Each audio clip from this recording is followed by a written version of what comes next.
Ladies and gentlemen, boys and girls, dying time is here. That's right, we're talking about Maxxxine on Kill by Kill. Well, greetings and salutations, Internet. It's your old pal Patrick Hamilton, coming to you once again from those Hollywood hills and those Hollywood nights.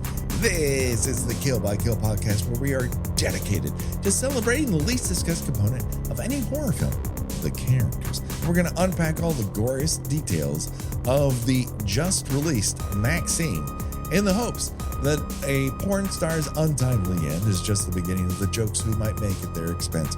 And as always, there's only one person I trust to make sure that I do not live a life that I do not deserve. The one, the only, Gina Radcliffe. How are you doing today, Gina? I thought, that you would say that if you were being followed by somebody, I'd show up and punch him in the face several times with keys in my hand.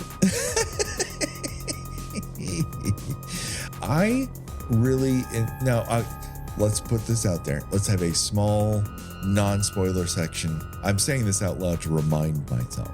A non-spoiler section where we just give our reactions to the movie, and then a spoiler section for those who have yet to make it out, because it's will come out just 1 week after the film's release.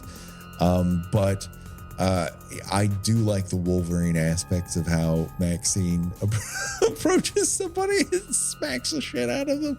We've had plenty of self-possessed final girls, but in many respects, Maxxxine both exemplifies that and practically reverses it, because I would say Sidney Prescott and her have a same level of body count that the killers who are after them have. Oh yeah. She seems to welcome the opportunity to just go ham on someone. There's a part of her that it has a fight in her, and that drive within her just refuses to be taken advantage of. And there is something, in a sense, kind of revolutionary about her in over the course of these films. And it is both refreshing and interesting, and a tack not many people have taken. There's obviously a revenge-o-matic element to this particular film in the trilogy. And it's just a real interesting mix of genres that they've put into this particular one. And as much as I loved X, and I did love it, and as much as I enjoyed Pearl, which, while it has plenty of horror elements, for me was really a acting set piece. Here is a chance for her to that movie. You're watching it, for at least for me, for the thrill of that performance over the short course of that motion picture. And I don't think that Maxxxine is as big of an acting challenge for Mia Goth, but this is a chance for her to become a small human Terminator. I mean, maybe I'm really off. I'm not particularly well, sure. She obviously loves playing this character, and I'm not surprised, because she helped develop the character. So, yeah. I feel that if she had an opportunity to just, keep moving through the decades, playing an aging but still, tough as nails Maxxxine, she would take it. I really enjoyed myself. I was stunned, I guess, is a way in which the movies we've covered over the last 12 months are referenced time and time again in this film. Oh, it's wild. It's almost like my text to you yesterday was this movie made specifically for us? Because it kind of feels that way, just based on movies we've talked about on the show in the last 12 months, how often they are referenced and show up as elements of this particular film. That being said, if you had never seen any of the movies that are referenced in the film, or even if you hadn't seen X or Pearl, I still feel like this was a very fun, gritty, grimy retro thriller. And I enjoyed myself throughout. I think it is trying for something. I think it has a lot to say, and it's just a good time. I had a blast watching it. I did. I did say elsewhere that it had a lot of ideas. I don't know that all of them came to fruition, but I still had a most excellent time watching it. Someone stated that it is a B movie with A movie as, ideas. Yes. And that's very, very true. I don't think it nails all of them. That being said, it is trying to bring those ideas to the forefront and does so in an incredibly stylish way. And it is just a very good popcorn, grimy thriller throwback. And there are worse things than trying desperately with every ounce of your being to try and entertain an audience, while also introducing some ideas that might be more relevant to our current, circumstances than one might honestly admit. I think everyone gives it a good try. I love to see Kevin Bacon in sleazo mode. Oh yeah, he's such a good scumbag. He is such a good scumbag. He really is trying throughout, and everyone is. I don't think there's a false note across the board in terms of there was nobody who stuck out like, well, this person is ruining my good time. Everyone knows their assignment and is really aiming towards making this a first-rate entertainment for the audience. I agree. If you haven't seen Maxxxine and are dying to, we encourage you to go. It is kill by kill approved. And if you want to stick around, because again, it's not what happens in a movie, it's how it happens that entertains you. You can stick around, or you can pause the show right here and come back to us after you've watched the motion picture. It is out everywhere. Enjoy all the A24 horror trailers that precede it. Which ones did you get? Because we had completely different trailers. Yeah, I got Nosferatu, which I'm very excited about. It looks even better on a big screen. I got Cuckoo, which looks like another movie that's being part of Dan Stevens' journey into weird accents. This one it sounds like he's doing some sort of Scandinavian accent. I'm not sure, but that looks very interesting. That's what he's aiming for, yeah. And that stars Hunter Schafer, who is big from the Euphorias. I got Strange Darling, which looks like a very interesting movie with Kyle Gallner. And then what was the other one I got? Oh, Longlegs. I got the most incomprehensible Longlegs trailer, which I think was their teaser originally. Which is basically about like 35 seconds straight of Nicolas Cage just whimpering and moaning.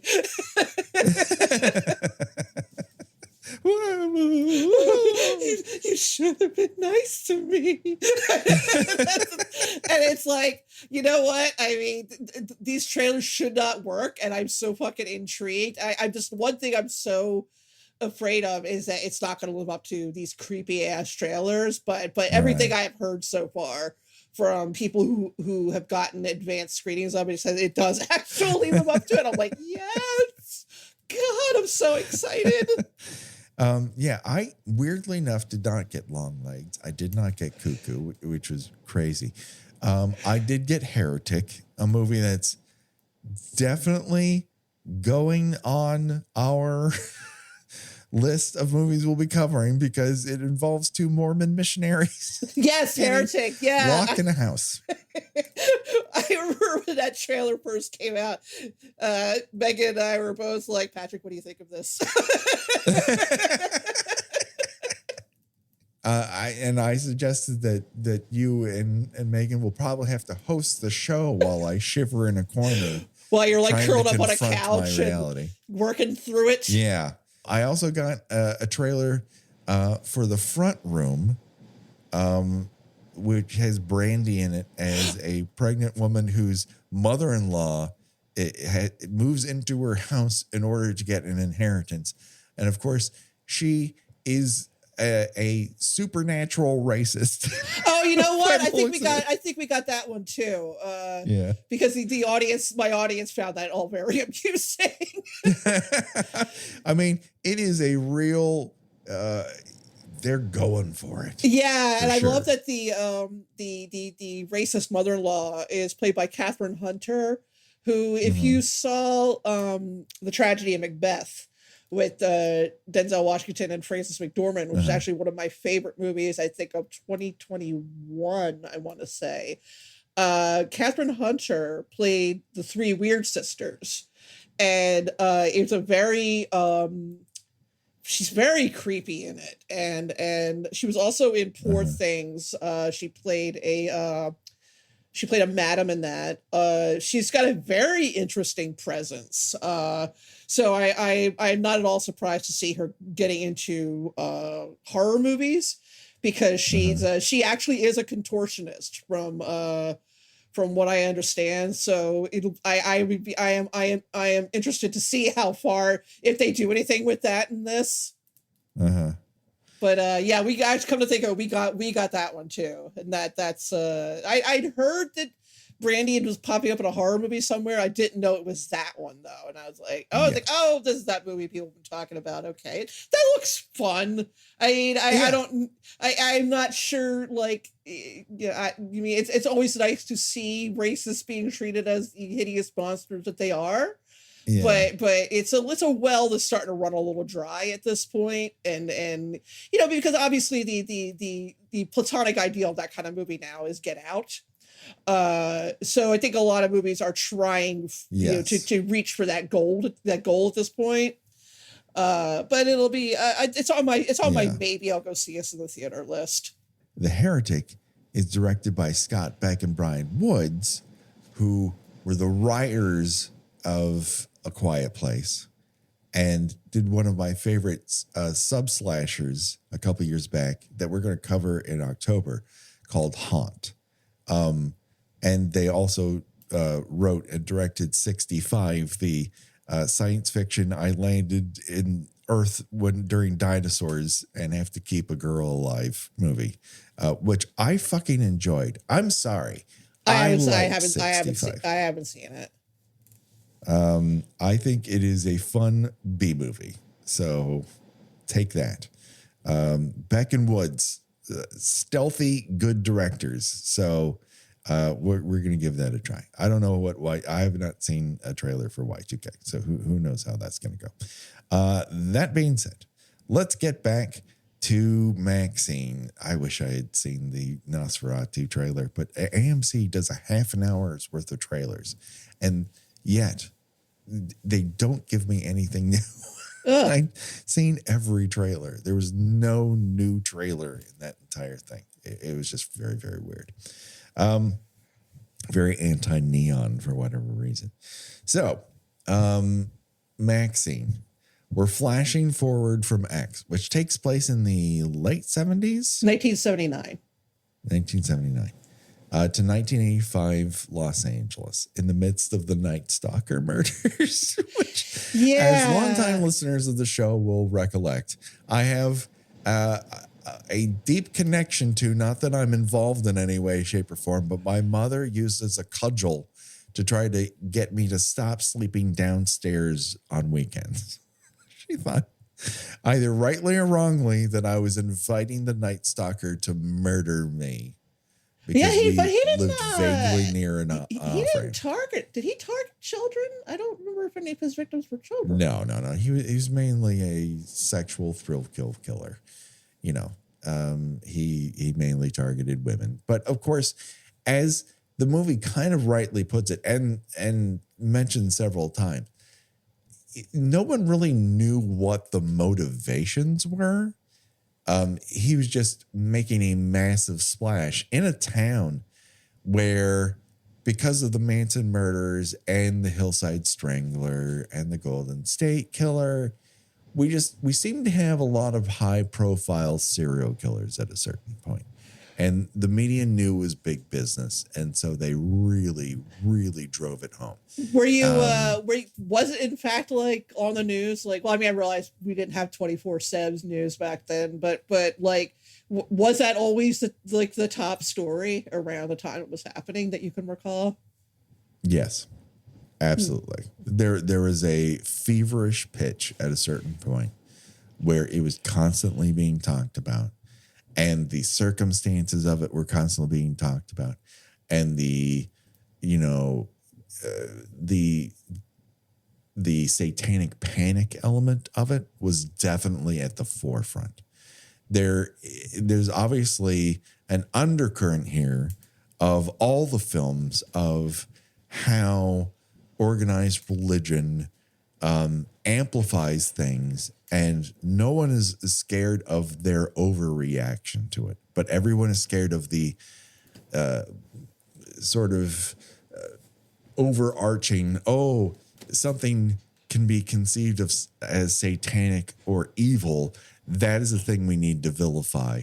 And and this movie, it's not exactly what I would call a they're the killer resolve, because of course the preacher character who's been teased throughout the entire thing, that is her father, of course is the fucking killer here. Like, I was going to say, movies have been set up to tell this story. Yeah, if that was supposed to be a twist, they didn't do a very good job of hiding it.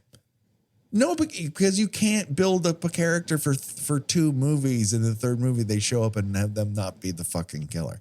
But I don't know that this was ever set up as a real whodunit. It was set up of, can Maxxxine survive her past? And both surprisingly and unsurprisingly, she absolutely can. And as she tells her father, you gave me the confidence to blow your head off.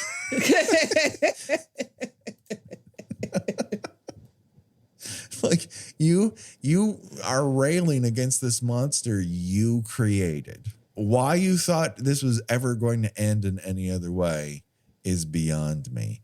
But I do think it is quite telling that the majority of this movie, you constantly see these protesters who are equating horror to porn, but what they're doing is ultimately, as soon as they have the opportunity, are making a horror movie. Like, get the fuck out of here. Like, it is, I don't know that it's a grand revelation that these people cannot understand that they themselves are doing the thing they're protesting against, but somehow they're allowed to, because they have a Bible on their side. Yeah, and that's obviously a parallel to how the religious right has gotten involved in politics today. Yeah. And of course, like around the mid 80s with the rise of AIDS and all that, and the Reagan presidency, that's when, the religious right did in fact start becoming blatantly involved in politics. And there's a lot to be said about a lot of early 80s slashers that just have very odd politics to them. The slasher is an inherently a reactionary genre.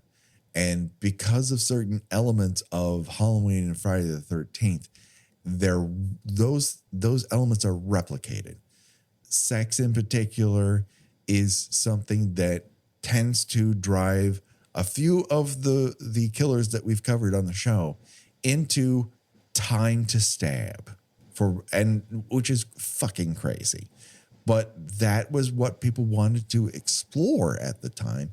Not to say that it cannot be examined and opened up and say, well, this is fucking bullshit. I mean, the movie that we're covering next week now, Fatal Games, our Olympic slasher, it has the wildest fucking sexual politics we may have covered on the show. It is truly out of pocket how weird and odd it is. And yet it is worthy of examination. And I don't think it's successful at it, but we can point it out without stating that the genre as a whole is just out to exploit women. Whereas what I enjoy about Maxxxine and X and Pearl is that the exploitation of women is built into the actual narrative here.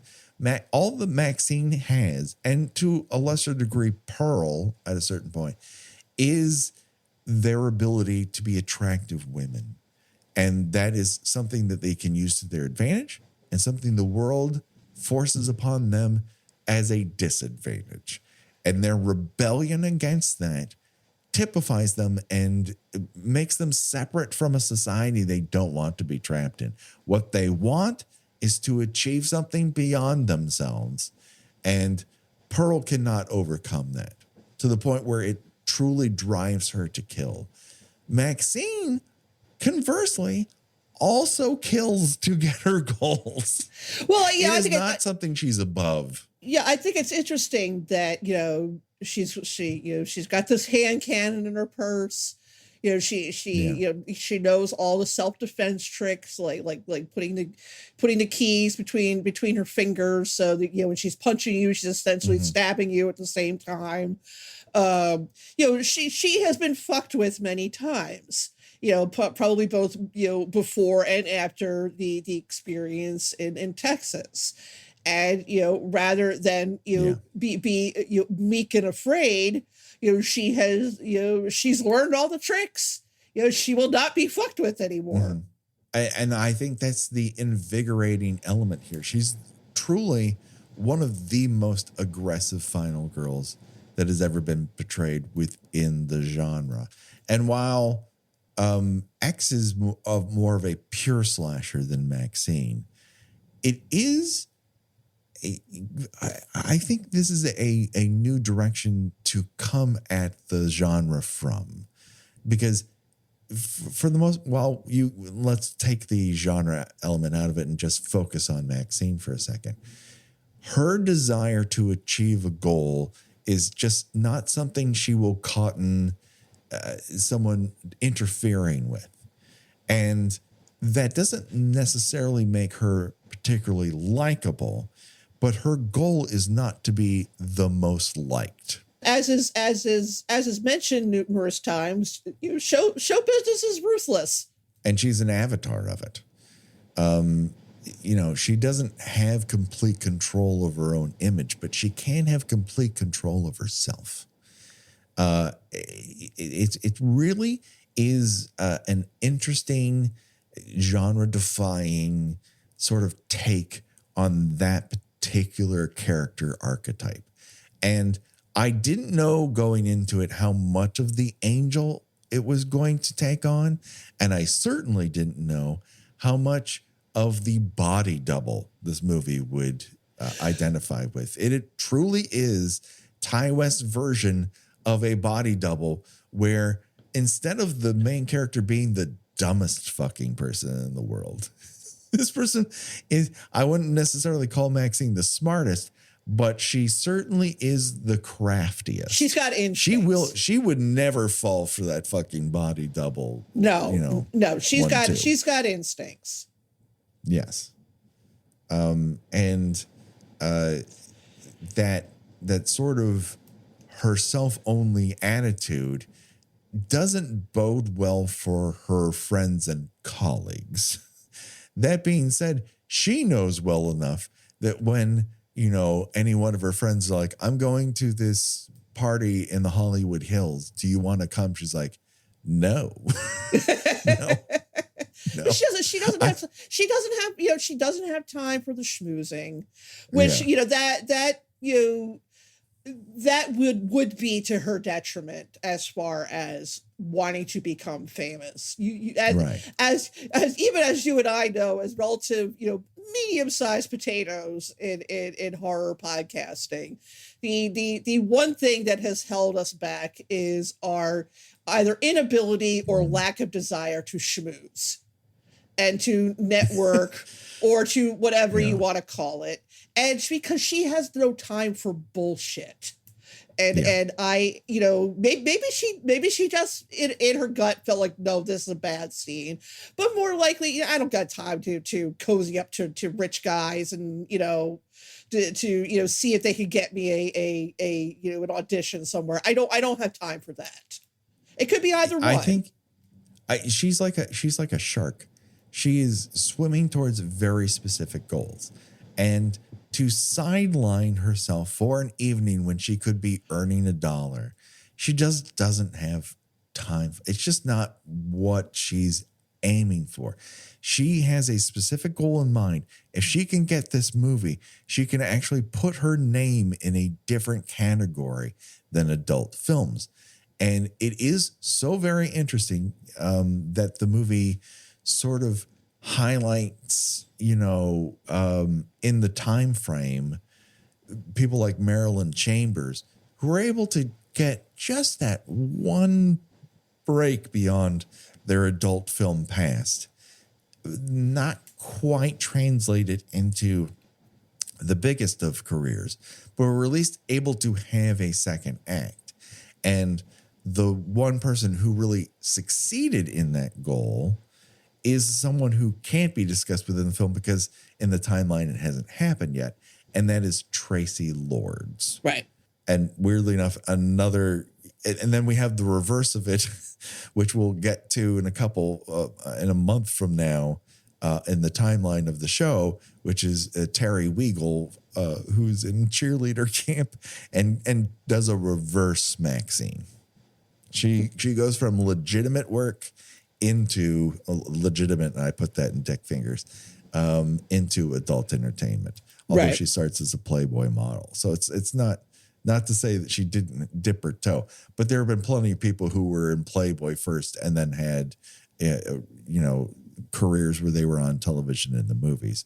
Her particular trajectory is as rare as, Tracy Lords going in the other direction. Right. So the combination of a body double and this film was just something that I just didn't know from the trailers would be an element here. We don't get as many split diopter things, but we get tons of split screen De Palma work, and we've seen a bunch of it. And then I've read a few people online who are like, I don't know, isn't it kind of a copy of a copy of a copy? Because De Palma did split screens and Hitchcock did split screens. I'm like, no, I'm sorry. Hitchcock did not do a ton of split screens. He did love a split diopter, but he was not a big split screen guy. That's more French New Wave, everyone. That's not Hitchcock. Yeah, no, he's so, they're not doing Hitchcock. They're doing straight up De Palma. As a result, it's not De Palma was reacting to Hitchcock, and also Hitchcock was reacting to other filmmakers. This is not, Hitchcock did not invent this. He adopted it and adapted it and created his own thing using these tools. But all visual art is building on other visual art. There's no purity of the form here. All you can do is take the tools and everything and try to elevate it and evolve it and find new facets for it. But you cannot, it is not a dig. And I'm sick and tired of seeing it be used as a cudgel against new art to reference old art, because all the art you enjoy is referencing older art and current art for that matter. So this is not the dig. If it's not taking it in a new direction and it doesn't spark joy in you, that's fine. But the fact that it's a reference in and of itself is not something that can be used as just a hatchet, which you can hack away at something. It's whether or not it works. I mean, also, it's pretty hard to have a movie that is set in a very specific time period and not reference that time period. Exactly. I mean, you can run a little too hard and then you run into like a Stranger Things aspect where it's basically the 80s. Am I right? But this is the summer of 1985. Yeah. So it is absolutely accurate to have that fucking Man in Motion theme song be playing just randomly in someone's car. I love it, you, again, as you say, Yeah. that they make this movie especially for us. That I have been doing a dive back into old episodes of Casey Kasem's American Top 40, and you could hear a snippet of it on somebody's car radio. I'm like, what? Oh my God. I might have listened to this exact episode. Yeah, that's the crazy. I'm like, did Ty West go, I'm making a film for Kill by Kill? Because it really does weirdly feel that way. And does that make us slightly biased towards it? Yes. That being said, there are elements that I think are less successful and more successful. For me, this movie does a lot of things right. And it's of a very particular time period. I love the riffs on Body Double. And just not for nothing. For me, this is a better use of Body Double references than, say, Garfield the movie. That's a bold statement. Do you have anything to back that up? Call me controversial. Maybe I'll get, roasted on X or whatever the fuck. Not that I'm there.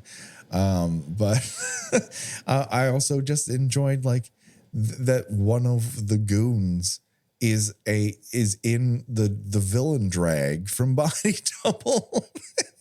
they give him the silver teeth and they make him look faux indigenous, where it's like, I don't think this person is not really that race.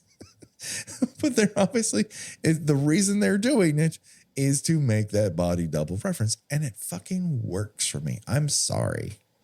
Yeah, no, and I this is very much, show business is terrible. Why would anybody want to be in it? But of course, everybody wants to be in it because everybody wants to be a star.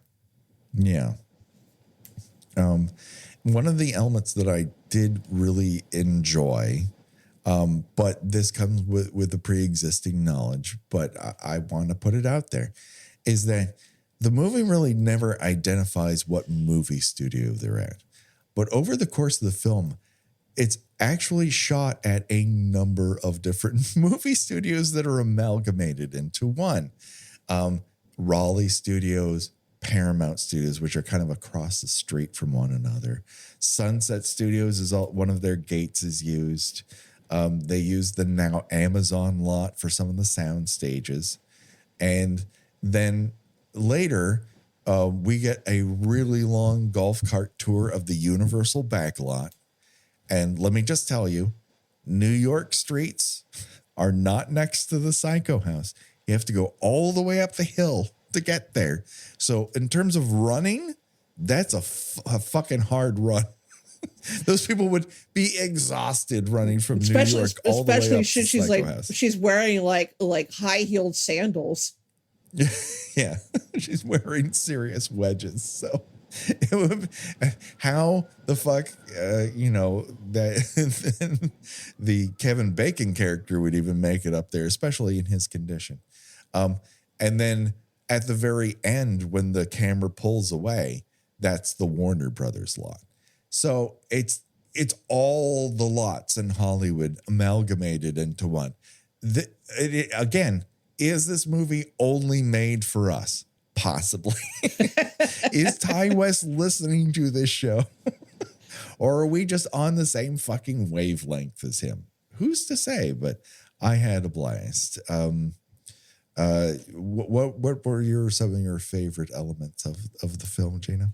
I liked that it was a little, she is, I guess you could say she is haunted by occasional glimpses of Pearl, the decrepit killer from X, but it kind of leaves it a little vague as to whether she is haunted by the experience or the idea that she has the potential to become Pearl, which is a ruthlessly violent killer.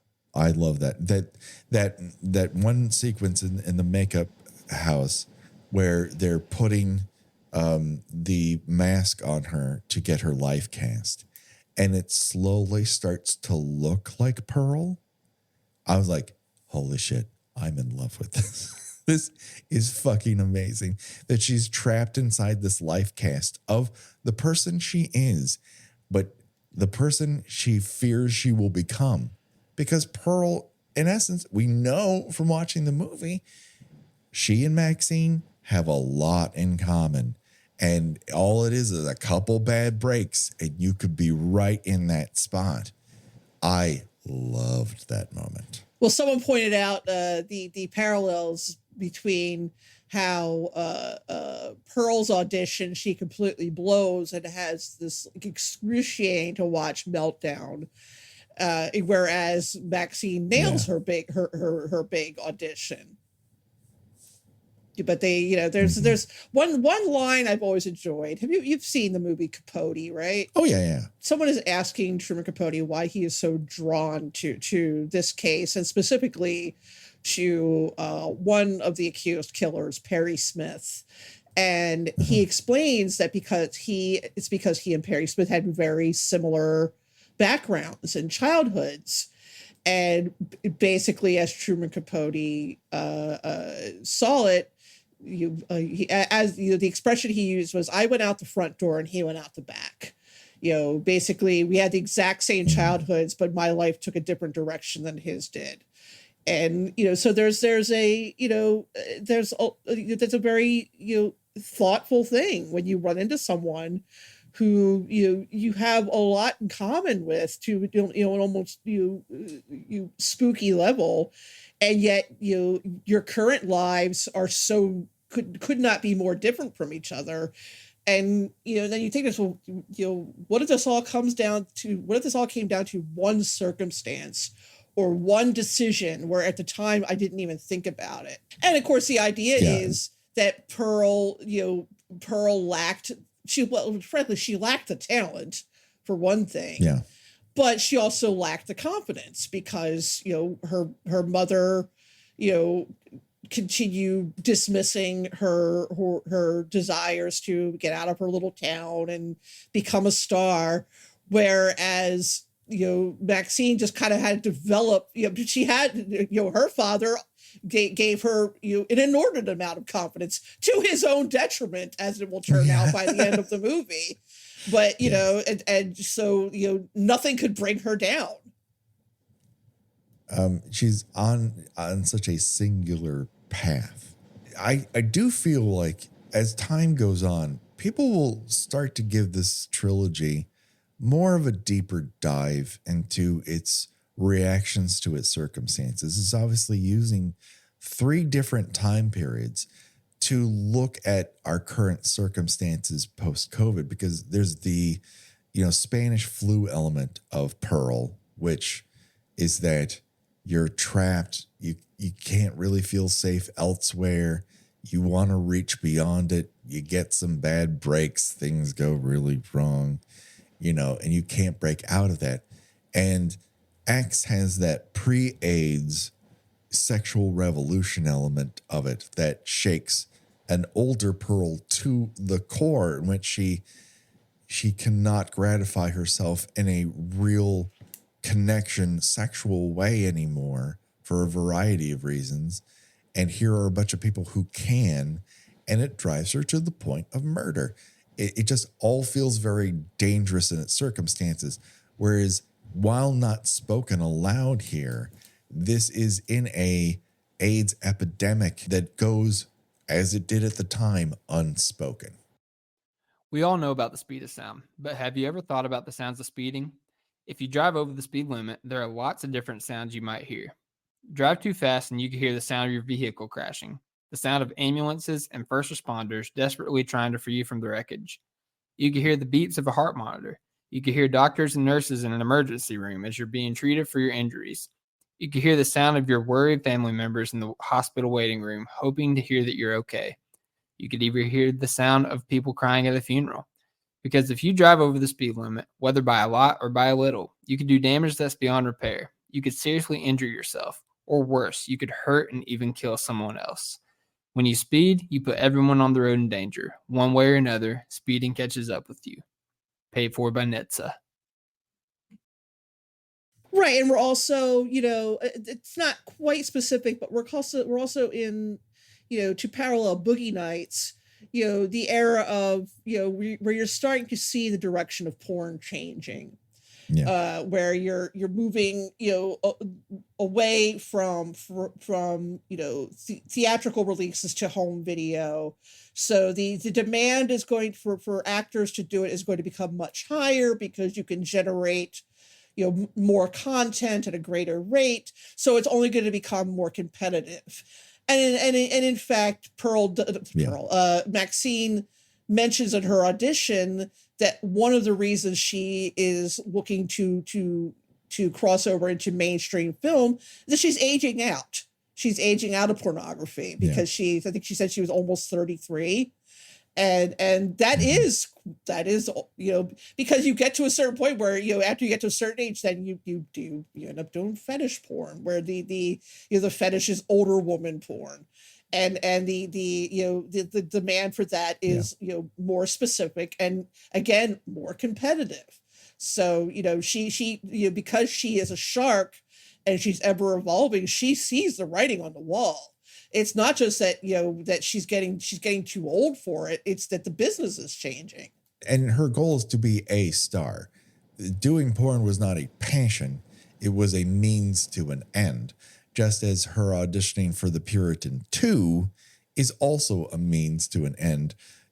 For Elizabeth Debicki's character, doing The Puritan 2 is also a means to an end. She comes right out and says, this is not necessarily the movie I have always wanted to make. It's the movie I need to make. And as a result, it's the movie I need to make sure you need to make, because we're going to help each other get out of this very specific niche that we're in and elevate our careers to a new plateau.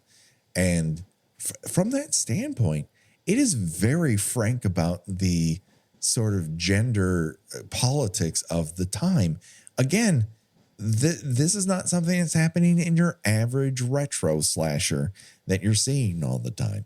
So credit where credit is due. The movie has grander aspirations, both filmically and the circumstances which it's talking about. And that needs to be addressed. Elizabeth Debicki, at one point, I'm looking at her, I'm going, holy shit, they've made her Hitchcock. And she's the ultimate Hitchcock blonde. Like the fact that she is a type and then playing the person who created that type in a lot of ways is fucking cool, man. He's not just doing it to doing it. He has something to say. I was going to ask if you thought that she is supposed to be representative of a woman director in of low grade horror movies in the 80s, which would have been a rarity. I mean, you had like people like Lizzie Borden at the time, but like do you think she was supposed to be evocative of anyone specific? But no, I think you're right that it's supposed to be a sort of ironic play on Hitchcock, but like also a classic chilly Hitchcock blonde. Yeah, I think it's a mix of all of them. It's not one specific thing. It is gender politics within Hollywood. It is also just a bunch of craftspeople who came up at this particular time. You look at your Cronenbergs, your Carpenters, your Cravens, who had had a wider diaspora of types of genres they would have loved to have hit, but were kind of stuck to a certain degree in a genre that they had access to, that could be funded, they could make movies, and they could make movies they wanted to make for a few of them for a period of time. And, I'm stuck in a genre, but that doesn't mean I can't make art. As a result, when we have the opportunity here to make something good, let's all aim towards making something good, and I don't think that's individual of any one of them. I think it's individual of all of them. And then you add the additional element and then the Hitchcock thing. And when she goes, they made the Psycho sequel here, believe it or not, honey, you're making The Puritan too. Okay. You're not, Like, she's denigrating Psycho 2, which is a good fucking movie for its existence, and she is making a sequel essentially because it's what she can make at that moment in time. But I think the movie lives to put characters in circumstances in which they're playing two sides of the same argument. And for that, it just elevates the entire experience for me, that it lives in this element where these religious freaks, as soon as they get a chance, they're like, Hollywood's bad. It's nothing but horror and murder. Also, you know, the way we prove this, sacrifice people on camera and make a movie out of it. Make sure to give me a good performance. Get the fuck out of here. The more I think about it, and we kind of replaced our recording, or like I had to get some of this out because I think there's going to be an element of this where the true genius of this movie is going to get buried a little bit. I feel like some of the knives are out for it. I think the horror kids are really going to dig it, but I do feel like I'm starting to see people like, I don't know, it's just a slasher movie. Schrader's pulling this shit on fucking Facebook, as he has been wont to do. How dare you just make a slasher movie? Well, I hate to tell you, my friend, I'm sick of living his life where he's repeating I'm just a poor religious boy who came to New York and this is all too wild for me. And he's made 2 fucking horror movies, and one of them is interesting at best and the other one fucking sucks. So shut the fuck up. Ty West has made scary fucking movies, and he made several slasher movies with real fucking ideas. So I think, to me, that sounds like jealousy. Maybe you need to look inside of you, my dude. Yeah. Well, I mean, horror loves eating itself. Perhaps no other genre has fans that love nothing more than that popular movie that's actually not very good. And again, if something doesn't spark joy for you, that's okay. Things don't work for everybody. These are individual, elements. The things that made me excited probably turn off plenty of people to the joys of Maxxxine. But when they articulate in a way that this doesn't work for me, that doesn't work for me, that I don't have a problem with. It's just painting with a broad brush. Like, it makes references. Fuck off. All the movies you love are making references too. It's just, you have to continually reach back to find those fucking references. It's all a medium building on each other. Do you understand what the plot of The Puritan is? Because I do not.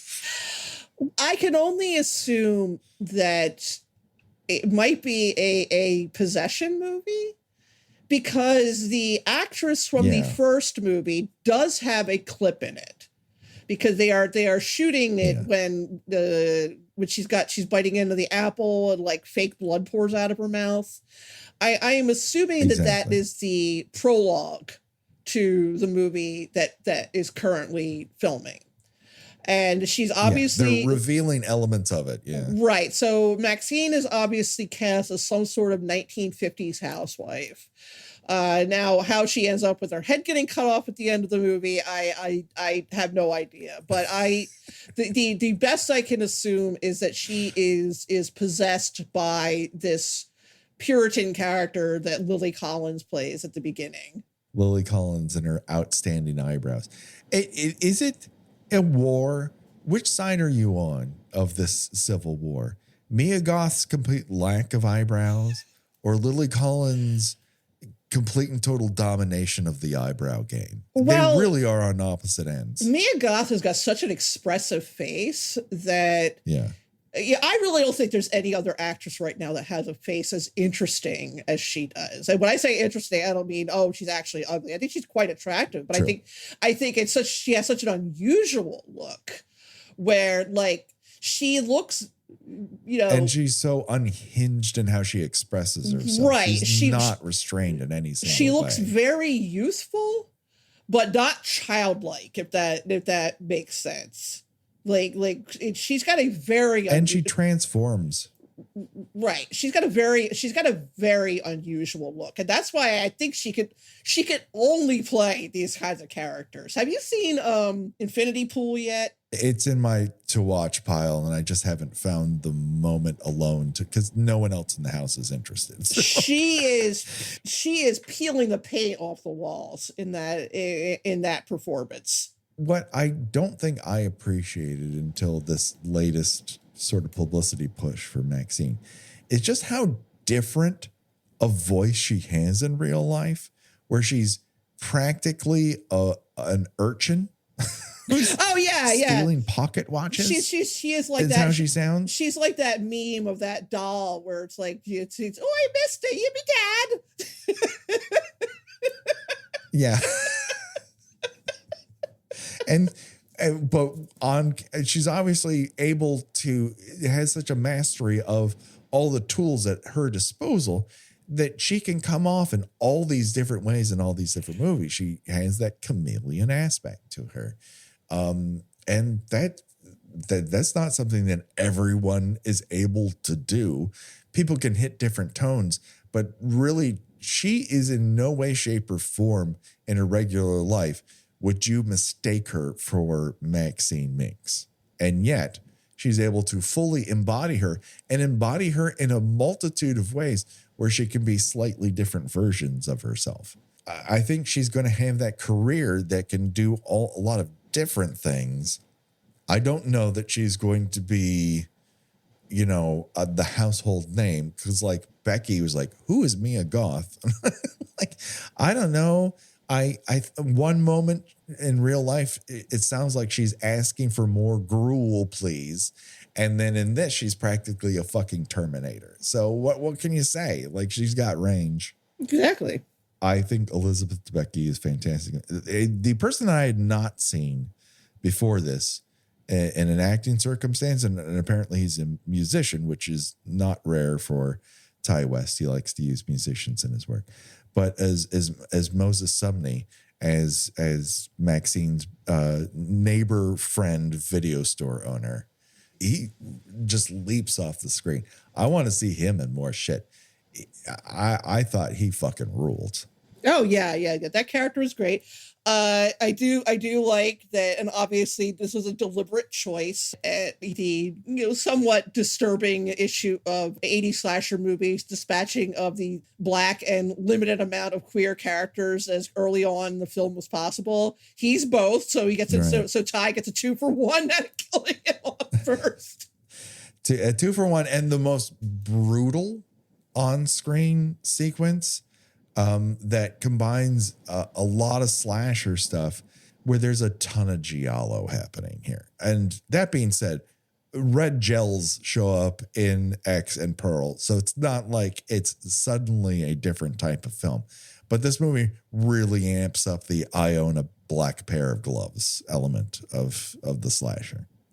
Right. Like that's teased in when one of Maxxine's part-time gigs is she does the whole peep show dancing, and you've got and of course you've got the whole time to kill kind of reaction. I've got an erection, time to kill someone. Yeah, there's a lot of he knows you're alone going on in that particular sequence, but yeah, he's so charged up again. Viewing sex and sexuality does appear to give people super strength within this universe. That is well established at this point. I'm so horny, I can pull apart furniture. It's not the first time in the franchise. So it makes complete sense. We should redouble our efforts to commend Kevin Bacon for his commitment to horror overall and how he's just very willing to be the sleaziest motherfucker on the face of the planet. Oh, he's just like oozing Vaseline out of his pores. He is gross. And he's chosen a very specific type of gross. It's like he aged up his character from JFK. Yes. And he's dressed in Chinatown drag. It's like a whole fucking thing. Their foot chase throughout the Universal lot, I just found delightful. Again, is this movie just made for me? Um, like, okay, that's 6 Points, Texas. Okay, that's Old Mexico. Okay, then is Boston Street. Okay, they do go through Courthouse Square, but they shoot it from a different direction, so you're not really looking at it as Courthouse Square, which is interesting because it's set in 1985, the year of Back to the Future, where Courthouse Square becomes Courthouse Square. There's restraint to it. There's a lot to love about this movie. I don't want to just be effusive about it, but holy fuck, the movie's actually really good. Speaking of which, someone we have not mentioned up to this point, and I hate the fact that we haven't, is Giancarlo Esposito playing one of his great cinematic badasses. Oh Again, yeah, and I'm coming after Abigail. I'm so thrilled that he presumably makes it to the end of the movie. And their interactions with each other are surprisingly touching because, you know, he doesn't, you know, sleaze on her. He's sort of almost a father figure to her. You know, he's her lawyer, but he looks out for her. He might possibly be the only person she trusts in the world. Well, him and Leon are in very unique circumstances because they understand one another, but it is not a relationship based on her sexuality. It is a business and friendship based circumstance, and they trust with one another. And while we don't see all the ways they have trusted one another over time, the characters' comfort, you know, relationship with one another, their interactions with one another, fill in those gaps so you understand where they sit and stand with one another. And I also love that Giancarlo is wearing Burt Reynolds' wig from That's a great hairpiece. It is a great hair, but the longer I looked at it, I'm like, it's Reynolds' wig from Boogie Nights, like truly to a T. Again, it is a reference, but it's giving it to you in a completely different way. And, you know, when called upon to help Maxxxine, he doesn't quiver. He doesn't equivocate. He goes, "You're an important client of mine and a person that I trust. I will crush a dude for you." And he does. You know, Patrick, I think I like to think we have the kind of relationship at this point where we would crush a guy in a car for the other one. Sometimes you need to take out the fucking garbage, and so that's what they do. The fact that this happens post, you know, Abigail and Christine for us, there's a couple Christine moments in this where Maxxxine is caught in headlights, and the car crushing scene where I'm like, okay, all of this is in conversation with one another. It's wearing its influences on its sleeve, but it's also doing interesting things with them. And that's what counts. What I like about a relationship with Leon is that Leon, you know, he has no interest in her sexually because he's queer, but also he doesn't judge her profession because it is broadly hinted that he is an ex-sex worker. So he is trying to move on from that, just like she is trying to move on from doing porn. So that is, you know, they are on the level with each other in that way. Yes. And then they're trustworthy because she lives in a very untrustworthy world. When she goes home from her peep show job, she is confronted by someone in, I'm not sure what silent movie actor that's supposed to be. But he's dressed up in this silent movie drag and confronts her in an alleyway, takes out a knife. This is obviously going to be a sexual assault situation. And it resolves in the most delightful, ball exploding way possible. I, like you, saw this at a 10:30 in the morning screening. I was the only person in my theater who clapped after that. Oh, I like I said to you, for me it was a moment where like in in Gone Girl, where she murders Neil Patrick Harris in the middle of having sex with him. Yeah. Where like I was alternately like cringing and like smiling gleefully at the same time. People underestimate Maxxxine to be a victim or asking for it. And she's very plain about what she is asking for, which is respect and the ability to have the type of career she wants to have. And a lot of people don't listen to her, and they tend to pay a very grisly price. They will end up with their head or balls underneath her tire/high heels. Yeah, but the funny thing is nothing about her screams take advantage of me. But they paint her with the same brush that they paint Halsey's character or her co-worker at that porn shoots character, that they're all a piece. They all must be inherent victims. They must all have this hole in their character that can be exploited for other people's gratification.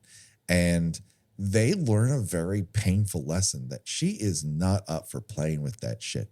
They are grist for her mill. She will crush you in a motherfucking car. She will seduce you into thinking you're in control when in point of fact, you are going to get fucked over. And everyone who is in her path gets fucked over in this movie. It's gratifying in that way. Yeah. Two people we haven't talked about, Bobby Cannavale and Michelle Monaghan. I have a long time enjoyment of Michelle Monaghan. I just think she's a very underutilized actress in this town. And Bobby tries on various guises throughout this. He's another policeman who wanted to be an actor but failed. There's an element of his character that I found akin to the police officer in Night of the Creeps, whose big catchphrase is "thrill me." I thought of Alan Arkin's character, and so I married an axe murderer. Another good catch. Very good catch. Who was also trying. Well, okay. Bobby Cannavale says he once wanted to be an actor. Alan Arkin's character still wants to be an actor. And is so trying on like stereotypical angry police chief roles, and Anthony LaPaglia is always like, "You're too nice for this." Yeah. Stop trying. Like, this is fucking failing. This isn't working for me. She is trying to direct an actor, in a sense, into a performance he needs to give. And he's like, I don't know, I'm going method with this. I'm going my own direction. To the point where Michelle Monaghan at one point wears fucking jodhpurs. And I'm like, what are we doing here? This is a very specific statement that doesn't quite work for me, but that's okay. And unfortunately, like, Bobby Cannavale's character gets shot in the chest. He doesn't make it. And poor Michelle Monaghan gets stabbed in the eye with a crucifix just to drive that point home. I mean, what a way to go. When you're talking about ways to go, this movie gives you a wide variety of them. Oh, yeah. Is there any element that we haven't, that you're dying to bring up about Maxxxine that we haven't gotten to yet? I mean, there's so much. I mean, I am sure that there's a lot of references that I completely missed. I mean, I do think it's funny that she walked past a karate class going on. Oh, and I felt like, oh right, this would have been right after the Karate Kid came out, right? And I was like, was that supposed to be fucking Cobra Kai? Was that supposed to be the Cobra Kai studio? Was it Alley Cat that we covered, where she's a karate expert in that? Yep. I do like that it has now become apparently mandatory for every young indie horror director to stick Larry Fessenden in a small role. Yes, you know what? But I enjoy. He's such a pleasing. Presence. Yeah. I think it's cute and amusing. And I love when she comes to the gate and she goes, "I'm Maxxxine Minx," and he goes, "You sure as hell."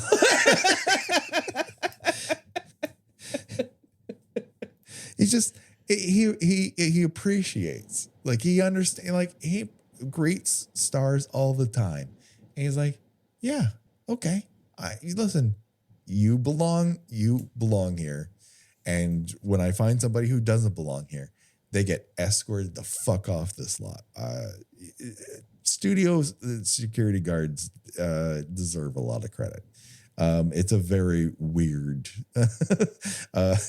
position to be in a lot of ways. But yes, he's a delightful presence that I enjoyed seeing. And then, yeah, if there's any thing that's slightly underwhelming, it's the fact that her dad, the preacher who is on television and teased in Pearl, ends up being the villain here. But of course he was, because it's been building to that since the first movie. Right. So listen, we love to satisfy our dark desires, and nothing quite does it like Choose Your Own Deathventure, where we decide of the deaths in this motion picture, which one would you choose and why? Up for bid in Maxxxine, we have a couple people who were killed off screen and branded with pentagrams, and then poor Leon gets stabbed and slashed. His eye is cut open. The back of his neck is split. Crushed in a car. There actually aren't a huge amount of on-screen deaths in this, other than a bunch of people True. get shot. Kevin Bacon gets crushed in a car. You get shot in the chest. They have a shootout like fucking Beverly Hills Cop, Gina. That's what I wanted to bring up. They have a Beverly Hills Cop shootout where they're hiding behind a faux wall. I wanted to shout in, "This is Beverly Hills Cop! Don't you does this not entertain you?" to my 10:30 in the morning audience. You got shot in the chest, stabbed in the eye, head blasted off with a shotgun. You got murdered, cut into pieces and put in a suitcase. Whatever happened to Lily Collins's character wasn't anything good. Yes. I think that is everything. There wasn't a huge amount, other than the shootout. There wasn't a huge amount of on-screen deaths in this. A lot of it was off-screen. It's more of a thriller than an out-and-out slasher. Yeah, but X also doesn't have a gigantic body count. It's just that almost everyone in the movie gets it. Right. Of this, boy, I'm just, that shotgun to the head is pretty awesome.